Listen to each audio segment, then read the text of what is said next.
Hello everyone, I am back with a new video and my today's video is based on George Soros. ये नाम काफी highlighted नाम है आज के टाइम पे, क्योंकि ये नाम एसोसिएट करा जा रहा है अपोजिशन लीडर के साथ, राहुल गांधी के साथ।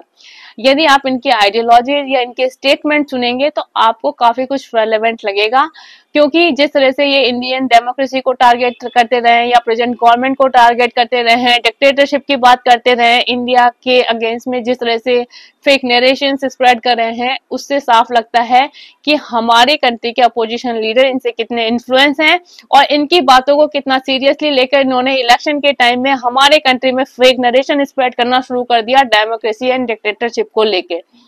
आज हम बात करते हैं जॉर्ज सोरोस की, इनके बारे में कुछ जानते हैं और डेफिनेटली हमारे कॉन्सेप्ट क्लियर होंगे। हमें भी पता चलेगा कि हमारे कंट्री के लीडर्स किस तरह से फॉरेन एजेंसीज के साथ में मिलकर कंट्री के साथ they are playing with the country के अगेंस्ट में फेक नरेशन स्प्रेड कर रहे हैं।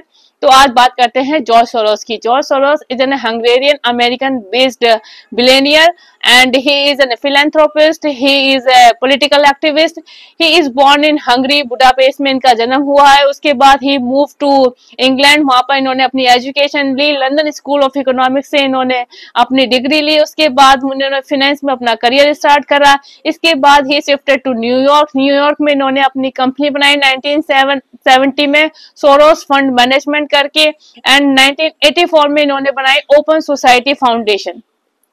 आप देखिए ये वहां पर काफी कुछ इन्वेस्ट करते रहते हैं। He is a very rich person over there and very influential person over there. ये हमेशा प्रमोट करते रहे हैं, डेमोक्रेसी को प्रमोट करा है इन्होंने, ह्यूमन राइट्स को प्रमोट करा है, सोशल जस्टिस के बारे में बात करी है, और इन्होंने काफी कुछ डोनेट भी करा है। अप्रोक्स $32 बिलियन ये डोनेट कर चुके हैं डिफरेंट प्रोजेक्ट्स में। यदि इनके बारे में बात करी जाए तो ये काफी केसेस में अक्यूज्ड भी हुए हैं। इन्होंने मार्केट को मैनिपुलेट करने के केस में भी ये अक्यूज्ड हुए हैं, या बहुत कई कॉन्स्पिरेसीज के अगेंस्ट में भी ये इन्वॉल्व हुए हैं। इन्होंने ग्लोबल मार्केटिंग सिस्टम को कंट्रोल करने की कोशिश करी है, या इन्होंने प्रमोट किया है न्यू ग्लोबल ऑर्डर को। इन सब केसेस में ये इन्वॉल्व भी रहे हैं। आप देखिए कि बिजनेसमैन है तो डेफिनेटली ये जब डिफरेंट प्रोजेक्ट में इन्वेस्ट करते हैं एंड उसके अगेंस्ट में ये डेफिनेटली मार्केट को किस तरह से मैनेज करने की कोशिश कर सकते हैं। It is very much important to know कि he is an a very influential person, जो कि फाइनेंशियली भी काफी स्ट्रांग है और इनके पॉलिटिकल कॉन्टैक्ट्स भी काफी अच्छे हैं। इनका डेमोक्रेटिक पार्टी के साथ काफी अच्छे रिलेशंस हैं, एंड ये वहां पर रहकर कंटिन्यूसली इंडिया को टारगेट करते रहे हैं और अपने स्टेटमेंट देते रहे इंडिया के अगेंस्ट में।